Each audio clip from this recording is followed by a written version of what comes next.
কিরে, কে স্ট্রোক করলো? ফাইজলামি করিস না তো ভাইয়া। তাহলে কি বড় মামা ওকে কালকে রে কি বলো জানিস? রাষ্ট্র, সমাজ, সংসার নিয়ে যে জ্ঞান দিল, শুনবি? বড় মামা তো তোকেও বিয়ে করার কথা বলেছে। ওফো, আমি না বুঝি না, তোরা সবাই বিয়ে বিয়ে করে আমার মাথাটা একদম খারাপ করে দিবি। এখানে মাথা খারাপ করার কি আছে? বিয়েটা করে সবাইকে টেনশন মুক্ত করাটা কি তোর দায়িত্ব না? না, বড় ভাই হিসেবে আমার প্রধান দায়িত্ব কি জানিস? আমার ছোট বোনটাকে পড়াশোনা করিয়ে একটা শিক্ষিত ছেলে দেখে তার হাতে তোর হাত তুলে দেব, বুঝলি? এটা কোনো কথা হলো ভাইয়া? তোর বিয়ে নিয়ে বাবা, মা, মামা কত টেনশন করে তুই জানিস? তাছাড়া বাবা তো বলেই দিয়েছে, তোর যদি কোনো পছন্দ থাকে আমাকে বলতেন, আমি তাদেরকে জানিয়ে দিব। তুই তো সব জানিস। ওসব ভুলে যা তো ভাইয়া। তুই কি চাস না তোকে ভালো থাকতে দেখে, তোকে সুখে থাকতে দেখে মা, বাবা, আমরা শান্তি পাই? ওফো, আমি বিয়ে করলে কি তোরা শান্তি পাবি? পাবো। ওকে ফাইন, ঠিক আছে, আমি বিয়ে করব। তবে হ্যাঁ, আমার সময় নেই। সত্যি? কটা দিন হলেই হবে? হ্যাঁ হ্যাঁ হবে।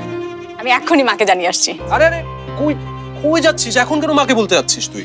ভাইয়া, মা টেনশন কমবে। ওফো, যা ইচ্ছা কর, যা ইচ্ছা কর। আগে যা, আগে গিয়ে আমার জন্য এক কাপ কফি বানিয়ে নিয়ে যা। গেছি।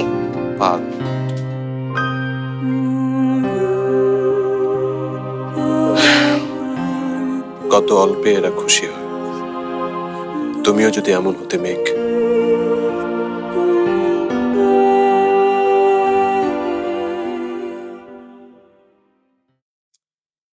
বর্ষা, দেরি হয়ে যাচ্ছে কিন্তু। বর্ষা, 5 মিনিট, আরো 5 মিনিট। সব কাজে শুধু লেট আর লেট। ওই যে যার সাথে দেখা করতে যাওয়ার কথা, নিশ্চয়ই সে ফোন করছে।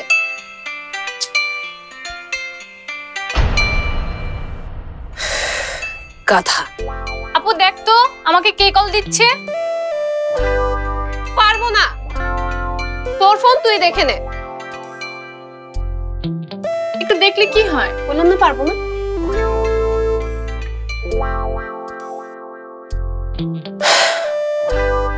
এই গাধাটা আর কত জ্বালাবে কে জানে।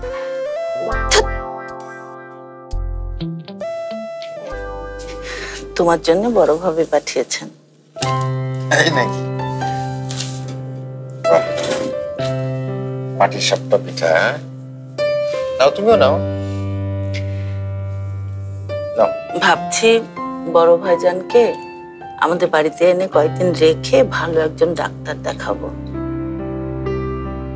কিন্তু ভাইজান কি রাজি হবেন বোনের বাড়িতে এসে থাকতে? হবে না কেন? কাল উনি নিজেই রুমিকে বললেন আমাদের সেবা যত্নের জন্য বাড়িতে একজন নতুন মানুষ আনতে। তাই নাকি? আর তোমার ছেলে ওনার সামনে হ্যাঁ বলে বাড়িতে এসে নানা শুরু করেছে, তাই তো? না, সকালে শশীর সাথে ওর কথা হয়েছে, ও নাকি বিয়েতে রাজি, তবে কয়েকটা দিন সময় চেয়েছে। আর লাখ কথার নিচে তো আর বিয়ে শাদী হয় না, সময় মেয়ে দেখতে দেখতেই চলে যাবে। মেয়ে বোধহয় আমাদের আর দেখতে হবে না। রুমির পছন্দের কেউ আছে নাকি? শশী কিছু বলেছে তোমাকে? কেন?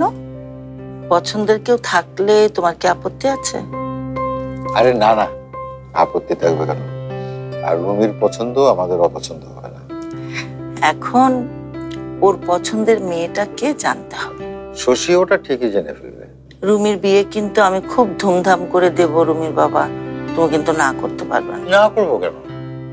রুমি এখন কত ভালো চাকরি করে, আর ছেলের বিয়ে তো ধুমধাম করে দিতে হবে।